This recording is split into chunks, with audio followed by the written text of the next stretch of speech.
paz de Jesus encontre guarida em nossos corações. O que nós buscamos na nossa vida? O que nós buscamos encontrar na nossa vida?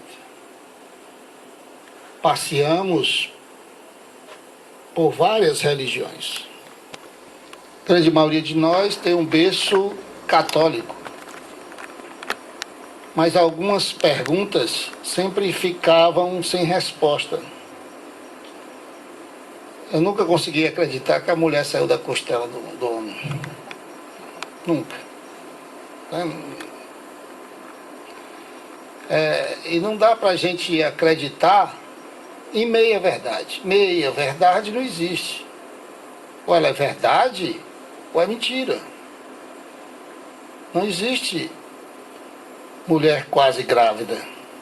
Não existe. Ou está grávida ou não está grávida. A verdade também é assim. Ou ela é inteiramente verdade, ou não é verdade. E essas dúvidas nos levaram sempre a buscar pelas respostas. Nós somos seres pensantes.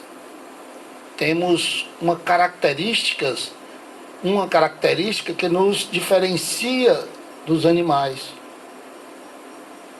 o raciocínio. E precisamos utilizá-lo sempre. E raciocinando, não conseguia encontrar lógica nos dogmas da Igreja Católica. Aliás, eu brinco falando sério várias vezes quando eu digo que o católico não é cristão, não segue o Cristo. Ele segue a Igreja Católica Apostólica Romana. Haja vista quantas vezes o Cristo diz uma coisa e a Igreja prega outra completamente diferente. Aquele que não nascer de novo, a Igreja vem e muda para ressurreição. Aliás, Constantino, 500 e pouco, mudou a regra. Até aquela época, a Igreja Católica pregava a reencarnação, mas ele casou com a mulher da vida. E a mulher da vida, para deixar de ser da vida falada, mandou matar todas as outras. E passou então a ser apontada na rua como uma mulher que teria que ter N vidas como prostituta para poder pagar as vidas que ela tinha matado. Não aceitando isso, casada com o imperador poderosíssimo, chamou a cúpula da Igreja Católica, o papado, e impôs o fim da reencarnação. Não sou eu que estou dizendo, está na história. Concílio de Constantinopla. Então, nessa busca que nós fazemos por encontrar a verdade, fomos buscar na Bíblia esta verdade. E encontramos uma frase. Essa frase de Jesus, quando ele diz: eu sou o caminho, a verdade e a vida. Ninguém vai ao Pai senão por mim.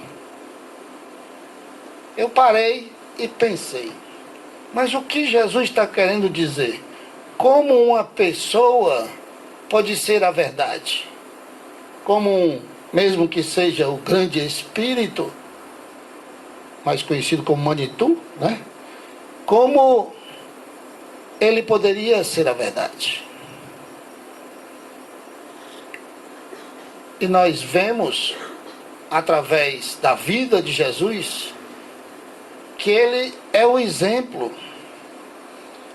Ele demonstrou como viver o que diz. Ele pregava e vivia o evangelho que ele pregava. Ele pregava uma verdade e vivia aquela verdade. Ele é o guia e modelo que Deus enviou para a humanidade. Então nós buscamos conhecer Jesus para conhecer a verdade. É até interessante, coincidência não existe, mas passei de 5 a 6 anos estudando um livro chamado O que é a Verdade, do seu Léo. Seu Léo passou de 5 a 6 anos estudando as escrituras, a literatura, buscando o conhecimento, e repassava para nós toda semana. De lá saiu um livro que é a Verdade. Fantástico. E nós descobrimos que Jesus, ele é a verdade.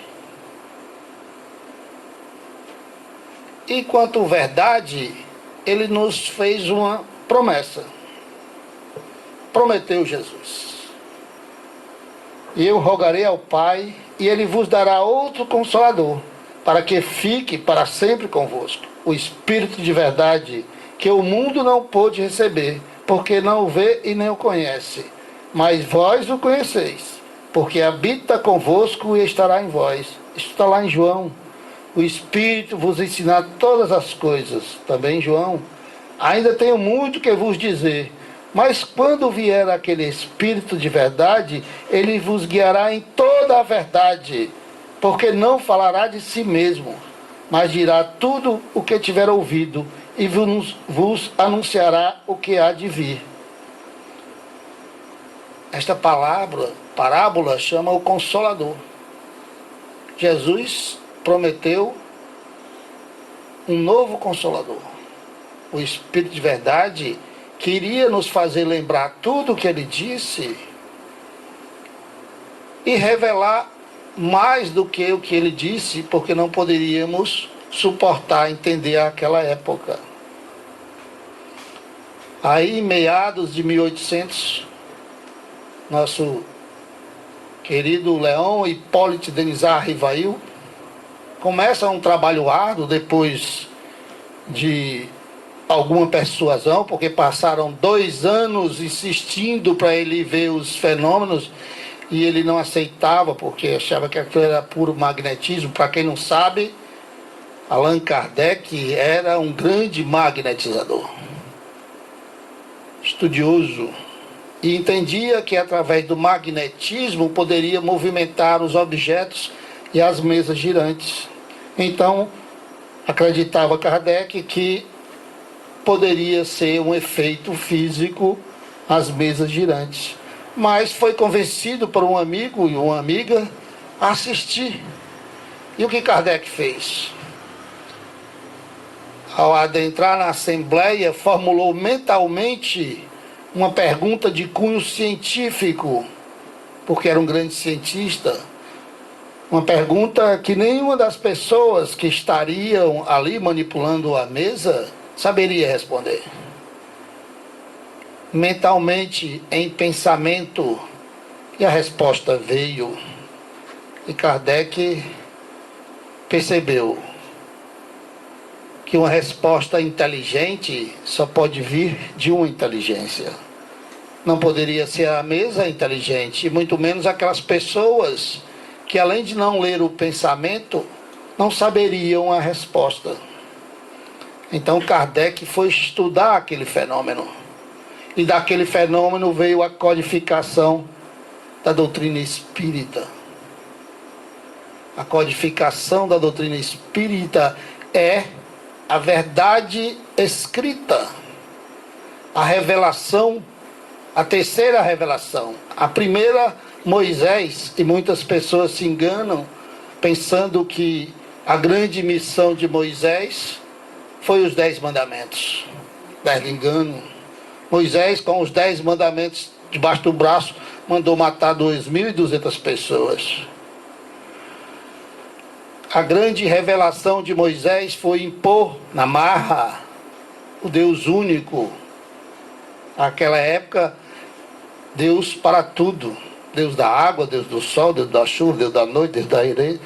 Tudo era um Deus. Moisés impôs um Deus único. E é interessante a vida desse grande médium de efeito físico, Moisés, como a nossa amiga Pera falou aqui, explicando alguns dos fenômenos, que Moisés levou 45 anos para fazer uma travessia que pode ser feita em 4 meses. E nós nos perguntamos por quê? Por que 45 anos? Porque aquela geração estava totalmente viciada pelo ódio, pelo rancor. Aquela geração escravizada pelos egípcios estavam contaminadas. Então Moisés mudou a geração e chegou na Terra Prometida com uma nova geração, uma nova mente sem vícios. Esse é o grande legado de Moisés para a humanidade, a primeira revelação. A segunda revelação é Jesus, o Novo Testamento, quando Jesus diz que não vem destruir a lei, dar-lhes cumprimento. Jesus nos diz que tudo que está escrito no Velho Testamento relativo a ele iria se cumprir. Todas as profecias iriam ser cumpridas para que nós pudéssemos hoje reconhecer Jesus como o Messias. E todas se cumpriram. Um dia desse nos pegamos num embate ideológico lá no Luz e Caridade, do nosso querido Cid Carvalho, do Tonino, que não chegou ainda, quando nos falávamos da missão reencarnatória do grande Judas. E nós entendemos que a reencarnação, como a lei da natureza, ela é sempre um acordo feito entre o espírito reencarnante, a espiritualidade e os pais. Tem sempre uma exceção, que são as encarnações compulsórias. Pois bem, Judas, quando aceitou essa missão, sabia perfeitamente o que lhe esperava pelo resto da história. Sabia perfeitamente que iria ser achincalhado e queimado por uma grande parte da humanidade. Qual de nós aqui aceitaria essa missão? Qual de nós aceitaria ser o traidor da humanidade e cumpriria essa missão? Depois, não suportando a pressão, tirou a própria vida. Em compensação, retorna gritando para todo mundo: minhas vozes vêm de Deus.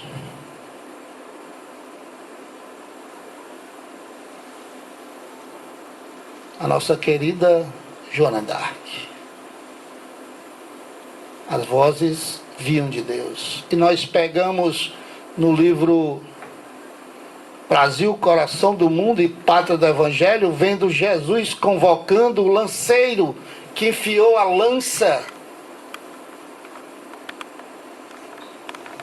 que tirou a vida do seu corpo, para ser um dos que descobriria a nossa terra amada. Pois bem, Kardec codificou a doutrina de uma forma que seria possível para qualquer pessoa que tenha um pouco de boa vontade compreender as leis, as grandes leis universais. A verdade que Jesus não podia dizer naquela época. E nós, hoje, tentamos nos tornar espíritas. Mas como nos tornarmos espíritas sem conhecermos a doutrina dos espíritos?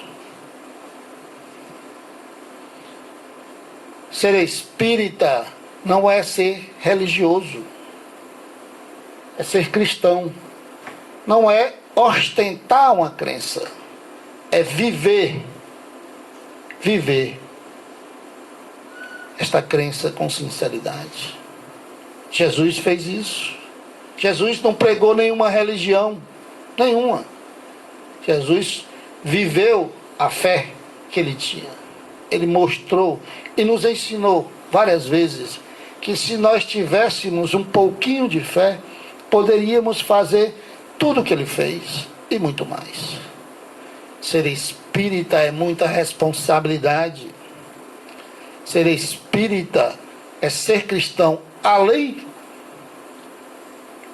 de ser cristão.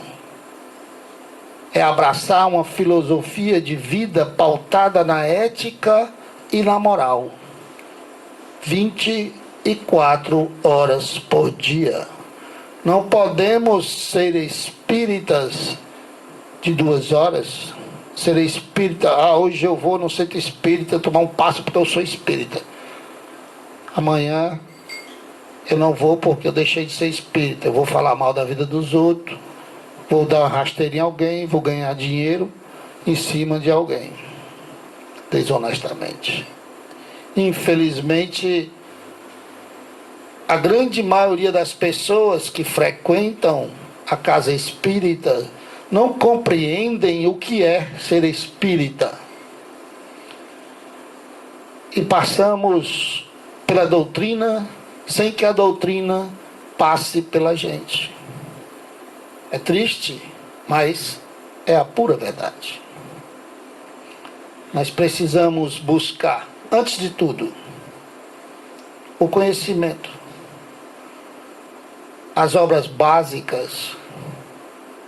Nós temos que conhecer as obras básicas da doutrina espírita, porque quando vamos ler Violetas na Janela, vamos fazer uma ideia equivocada do que está acontecendo ali. Os ensinamentos entram para a nossa mente de maneira equivocada. E nós não compreendemos porque ela precisa tomar sopa, porque precisa tomar banho, porque precisa trocar de roupa, porque não temos a base do conhecimento. Não sabemos como e por que estas coisas acontecem. A doutrina espírita é baseada num tripé. E nós só poderemos nos tornarmos espíritas algum dia se tivermos o conhecimento desse tripé. Se tivermos vivendo esse tripé. A religião, porque a doutrina espírita nos liga a Deus, explica a Deus, nos mostra Deus e nos deixa escolher segui-lo ou não. A moral, porque a doutrina espírita nos mostra as consequências de tudo que nós fazemos, de tudo que nós pensamos ou de tudo que nós deixamos de fazer. E o conhecimento, a ciência, porque a doutrina espírita nos explica como Jesus curou aquele cego com cuspe e areia, como Jesus curava os leprosos, como Jesus passava 40 dias e 40 noites sem comer, como Jesus desaparecia aqui e aparecia em cima do monte, porque Jesus se deixou ser vítima daqueles algozes. A doutrina espírita explica essas coisas que nós preferimos não saber, porque é mais cômodo, é mais tranquilo permanecer na ignorância. Mas se buscamos a nossa evolução espiritual, se buscamos retorno à pátria espiritual de uma forma que estejamos sem grandes dores e grandes sofrimentos, nós temos que sair da ignorância. Ser espírita não é ter uma religião especial, é de ter uma grave responsabilidade. O espírita não é melhor nem pior do que ninguém. A doutrina espírita não é uma religião melhor nem pior do que as outras. A doutrina espírita é a verdade, e a verdade é uma só. Quem estiver com a verdade está com a doutrina espírita. Não importa a religião. Nós vimos João Paulo II, Karol Wojtyla, na Basílica de São Pedro, para quase 5 milhões de pessoas, dizer para todos ouvirem em alto e bom som que o inferno é apenas um estado do espírito, um estado não é permanente, é um estado. Cada um de nós vive o seu próprio inferno. Vive aqui e vive do lado de lá. A doutrina espírita não é superar o próximo, é superar a si mesmo. Nós não temos que, no nosso livre-arbítrio. A doutrina espírita não é construir templos e igrejas, casas espíritas. Não é um templo, não é em centro espírita, não é igreja que nós vamos encontrar Jesus. Não é. Nós precisamos encontrá-lo dentro de nós mesmos. Nós precisamos trazê-lo para dentro de nós mesmos. Nós temos que transformar os nossos corações em nossos templos sagrados, com pensamentos bons, com boas atitudes. Ser espírita não é apenas aceitar a reencarnação, é fato a reencarnação, não há dúvida, não há como duvidar, a história está aí para dizer. Hoje mesmo estava comentando com o Leonel um caso na Austrália, em que uma moça de 23 anos de idade dormiu, quando acordou não era mais a mesma pessoa. Ela esqueceu a última encarnação completamente. E olhava para o pai, o pai dizia: eu sou seu pai. Não, não é, meu pai é fulano de tal, eu moro na rua tal, na cidade tal. E foram lá, realmente, fulano de tal, na cidade tal, existia há 150 anos atrás. E ela vive como aquela pessoa esqueceu completamente a última encarnação. E ela vive como a penúltima encarnação. No Canadá, um menino de 7 anos olhou para o pai e para a mãe e disse: olha, eu fui seu pai na outra vida. Eu fui seu pai na outra vida e fulano de tal me matou, enterrou meu corpo debaixo daquela árvore e o machado está a 150 metros. Foram atrás, encontraram a ossada, os restos mortais, encontraram o machado e, pasmem, encontraram o ancião que tinha matado ele, e ele confessou o assassinato. É fato. Existe uma jovem de 9 anos de idade que toca sintonias de Beethoven, Bach, brilhantemente. Então a reencarnação é fato. Ser espírita não é só aceitar a reencarnação. Isso é fato. Ser espírita é ir além, é reconhecer a reencarnação como uma medida da justiça divina. A reencarnação com mais dor, com menos dor, com mais felicidade ou com menos felicidade, com mais facilidades ou mais dificuldades, é apenas a justiça divina se cumprindo. E Jesus ensina isso, quando ele diz: a cada um será dado de acordo com as suas obras. Ele diz que toda a lei será cumprida, até o último ceitil e o último iota. Então, todas as nossas reencarnações são consequências das vidas passadas. Se as consequências não são boas, porque as causas também não são.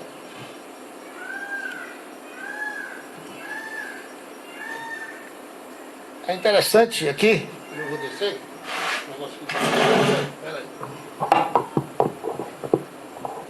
Pronto. É interessante essa parte, porque ela diz aqui: ser espírita não é apenas consumir as obras espíritas para obter o conhecimento e cultura. É transformar os livros, suas mensagens, em lições vivas para a própria mudança. De que é que adianta? E uma vez um espírito disse isso para mim aqui. De que adianta todos esses livros que você lê, se não opera nenhuma mudança na sua vida? De que adianta consumirmos vários e vários e mais vários livros e acharmos interessantes, mas não são fatores de transformação. De nada adianta. Muito pior, porque lá atrás Jesus diz também: a quem mais for dado, mais será cobrado. Então um índio que mata alguém que invade a sua terra para roubar a sua caça, não tem a mesma responsabilidade de alguém que mata alguém para roubar um tênis. Concorda? É exatamente a mesma coisa. A quem mais for dado, mais será cobrado. A justiça divina é perfeita. Se não houver a transformação moral, de nada adianta a leitura. E sem o conhecimento das obras básicas, perde-se tempo formando opiniões equivocadas. E quando nós formamos opiniões equivocadas, quando vamos debater a doutrina espírita, debatemos equivocadamente, impondo a nossa opinião, em vez de um conhecimento na doutrina. Isso é muito comum acontecer. Nós vemos palestrantes aqui, vemos no YouTube, nas palestras de grandes palestrantes que já assistimos, opiniões formadas por ideias equivocadas. Porque não tem a base doutrinária. Ser espírita sem vivenciar é o mesmo que dizer sem fazer. Olha a hipocrisia. Eu lembro de um certo político, que não vou citar o nome, que disse: leiam o que eu escrevo, mas não façam o que eu faço. Matava 300 crianças por dia aqui no nosso Nordeste de fome, desgraçado. Vai queimar no mármore do inferno. Deus me perdoe. Ser espírita não é internar-se no centro espírita, fugindo do mundo para não ser tentado. Eu falei isso aqui um dia desse para nós. É conviver com todas as situações lá fora, sem alterar-se como espírita e como cristão. Eu disse aqui, nós devemos estar em qualquer local e aquele local não nos afetar. Independente que seja. Você pode ir para o futebol, você pode ir para o bar, você pode ir para a noite, você pode ir para o cinema, e aquele ambiente não lhe afetar, se você não entrar em sintonia com ele. O espírita consciente é o espírita no templo, em casa, na rua, no trânsito, na fila, ao telefone. Na fila é complicado. Ser espírita na fila é a pior coisa possível. Principalmente na fila de banco. Um dia desse eu tive um arranca-rabo, porque eu pensei que o cara ia chamar a polícia para me ler. Rapaz, eu cheguei nesse banco do Eusébio aí, 12h30. 4h30 da tarde eu não tinha sido atendido. Eu digo: meu amigo, não tem paciência que aguente isso aqui não. Fui lá no gerente, quase pego pelas bitacas, passou um negão desse tamanho. Eu digo: tenho medo de cara feia não, bicho. Só porque ele tá com essa, desse jeito. Só porque ele tá com essa arma aí, não tenho medo de tu não. Sou o mesmo homem que tu. Tu tem medo de morrer? Eu não tenho não. Desse jeito. Moral da história, todo mundo foi atendido no banco, eu fiquei por último. Mas fui. 3 minutos o rapaz levou para me atender. 3 minutos eu tinha esquecido daquelas porcarias daquelas letras. 3 minutos o cara me levou para atender. Eu fiquei quase 5 horas no banco. Ser espírita na fila de banco é complicado. Muito complicado. Nós somos humanos. Nós somos seres humanos. Nós vamos errar. Nós vamos passar por situações que vão nos testar. Nós vamos cair. Nós vamos falir. Porque somos ainda espíritos em evolução. Não somos evoluídos. Estamos muito longe de sermos evoluídos. Mas somos espíritos em evolução. Isso nos diz que a cada situação dessa, nós devemos parar e pensar. Quando eu saí do banco, eu pedi desculpa ao guarda e disse: você é muito bom. O cabo é feio, viu? Mas...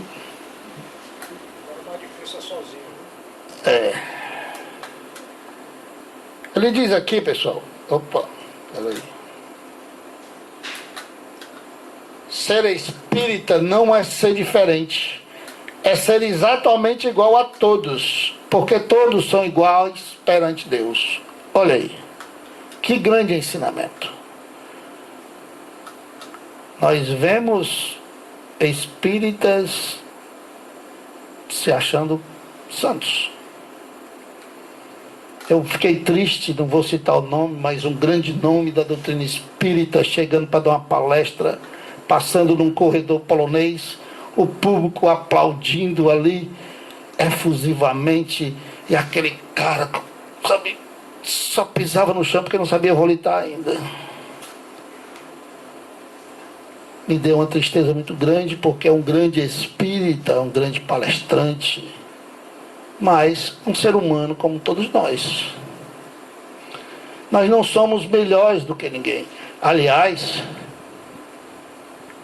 se a justiça divina é perfeita e é nos dado a honra e a graça de conhecer a verdade, é porque algo no passado nós fizemos para merecer isso. Senão, estaríamos pagando o pastor para perdoar os nossos pecados. Se nós chegamos na doutrina espírita, é porque uma semente foi plantada no passado. Cabe a nós regar essa semente para, quem sabe, na próxima encarnação, nós consigamos de verdade nos tornarmos espíritas, como é explicado aqui. O espírita não é mostrar-se que é bom, é provar a si próprio que se esforça para ser bom. Porque ser bom deve ser um estado normal do homem consciente. Olha aí. Ser bom é para ser o estado normal do ser humano. E nós pelejamos com todas as nossas forças. Nós envidamos todos os nossos esforços pela busca da materialidade. Vivemos a materialidade e esquecemos que a verdadeira vida é a espiritual. Não se pode amar a Deus e a mamão.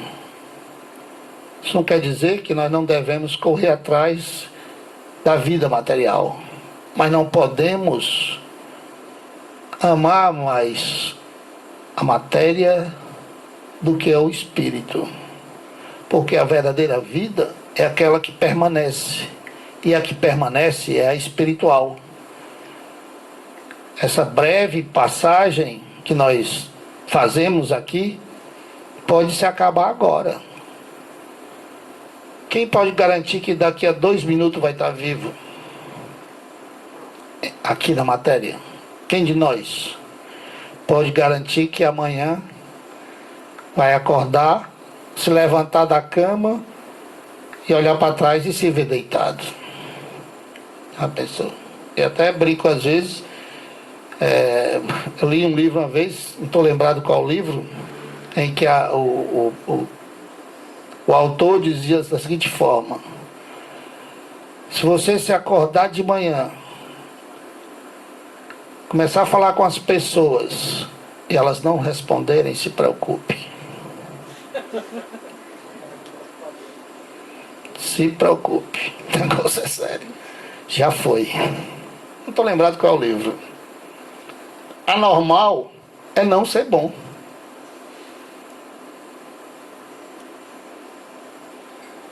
Ser espírita não é curar ninguém. Isso é fantástico. Nós não salvamos ninguém. Eu não salvo nenhum de vocês. Vocês não salvam ninguém. Jesus também não salva ninguém. Cada um que salva a si próprio. Milagres não existem, pessoal. Não existem milagres. Se não houver a reforma íntima, se não houver a evolução ética e moral, é umbral. Até estava brincando com o Olivar um dia desse, dizendo: Olivar, você vai para o umbral, quer ir para o mais pesado, para o mediano ou para o mais maneiro? Todos nós vamos para o umbral. Não há como a gente escapar disso, pessoal. Não há. Agora, lembrem o que foi dito pelo João Paulo. O inferno é apenas um estado do espírito. O umbral é apenas um estado do espírito que está lá.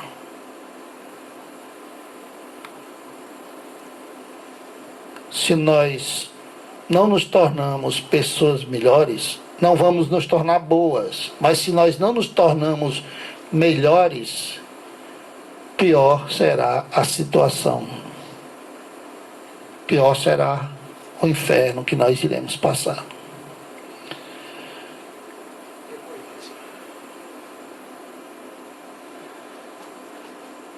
Nós não podemos tornar o doente um dependente dos supostos poderes dos outros.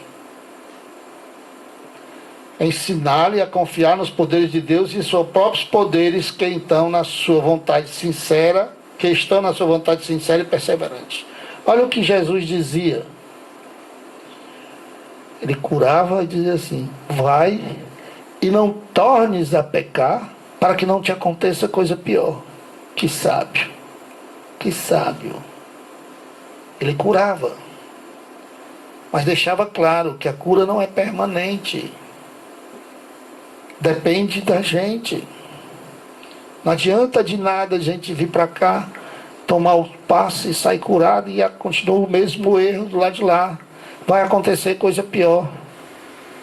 Vai acontecer coisa pior, com certeza. Eu costumo dizer que curar é fácil. Muito fácil curar. Até uma doença material. Se houver merecimento, for permitido pela justiça divina, é fácil substituir as células doentes por células sadias. O difícil mesmo é permanecer curado. Porque aí depende da gente. Depende de cada um. A continuidade. É o que Jesus queria dizer. Vai e não tornes a pecar. Ou seja, vai e se melhora. Faz a tua reforma íntima. Se torna uma pessoa melhor. Pois se não fizer, vai ficar doente de novo. E da próxima vez, talvez não haja permissão para a cura. André Luiz, não estou lembrado qual dos livros, relata que estavam num centro espírita dando os passes de cura, quando um dos trabalhadores da casa chega para o mentor: está aí o senhor João Carvalho da Silva, nome fictício porque eu não me lembro, a minha memória é péssima. Está aí o senhor João Carvalho da Silva. Aí o mentor olha e disse: é aquele clássico caso das 10 vezes. Vamos dar um paliativo, um calmante, um bálsamo e liberar. E nós lemos um livro desse e passamos por isso direto, sem analisar a profundidade deste ensinamento. É um caso das 10 vezes. O que é isso? O cidadão foi curado 10 vezes e não se melhorava. Não há mais permissão para ser curado. Então depende de nós. Ser espírita não é consolar-se em receber, é confortar-se em dar, pois pelas leis naturais da vida é mais bem-aventurado dar do que receber. Chico, fantasticamente inspirado, cunhou uma frase, lógico, que deve ter vindo de Emmanuel. Ele diz assim: É muito melhor ser a vítima do que ser o algoz. É exatamente isso. Nós, espíritas, que buscamos nos tornar espíritas, nós temos que buscar a prática da caridade. Porque na lei, na justiça divina, tudo é consequência, nada é recompensa.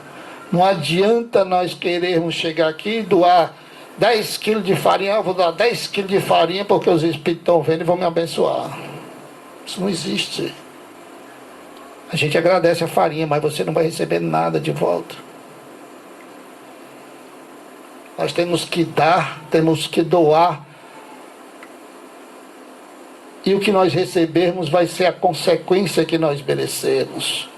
Porque se nós dermos, doarmos, praticarmos, participarmos, nos elevarmos, fizermos a caridade junto com o grupo espírita. E aqui eu vou falar uma coisa, não me perdoe, não quero ofender ninguém. Mas é muito bom chegar aqui e encontrar as cadeirinhas prontas, tudo arrumado, sentado, caldo feito, o lanche ali, os trabalhadores na casa. É muito bom. E aqui eu agradeço e bato palmas aos trabalhadores da casa que participaram nessa preparação.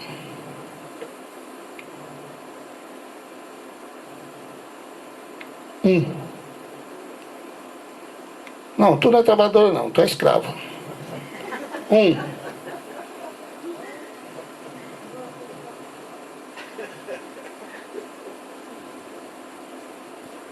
Como consequência do desprendimento do nosso irmão Robson, ainda continua vivo. Continua aqui. Por quê? Porque há planos no plano espiritual para todos os trabalhadores sinceros.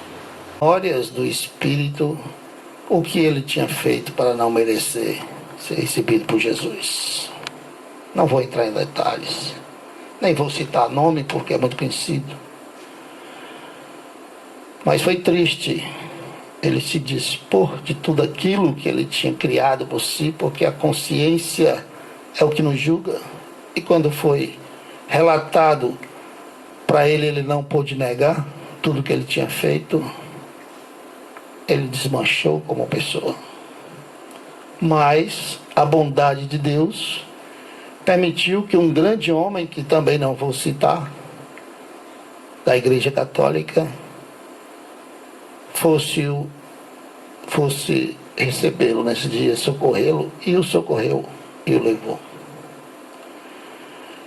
E nós, simples mortais, que não temos esse prestígio todo, imaginamos que a misericórdia de Deus vai resolver nossos problemas, sejam eles quais forem. Nós esperamos que Deus venha até nós para resolver os nossos problemas, quando o que é necessário mesmo é que nós nos elevemos, que nós nos melhoremos, para chegarmos um pouco mais alto, para que as nossas... É interessante compreender que se nós não estivermos num padrão vibratório um pouco elevado, nem as nossas preces saem dos nossos quartos. Ecoam na nossa mente e na nossa mente se acabam. As nossas preces precisam estar sintonizadas com mentes elevadas. E essas mentes elevadas a repetem a outras mais elevadas, que a repetem as outras. E quanto mais elevados formos nós, mais alto chega a nossa prece. Aí, se houver o merecimento e for bom para nós, elas serão atendidas. Porque Deus só dá para cada um de nós o que for melhor. E infelizmente nós não sabemos o que é melhor para nós. Nós pensamos sempre que o melhor é o material. E isto é ser espírita, com as bênçãos de Deus. A busca pela renovação. A busca pela fé raciocinada. Quando nós pudermos, introspectando para dentro de nós, buscando a nossa fé, com toda a força que ela tiver, e pudermos dizer: eu não acredito em Deus. Eu sei que Deus existe. Eu posso perceber Ele agindo a cada momento de nossas vidas. Aí nós teremos a capacidade de dizer: eu conheço a verdade, e a verdade me libertou. Ser espírita é viver o Evangelho de Jesus. Que Deus abençoe a todos.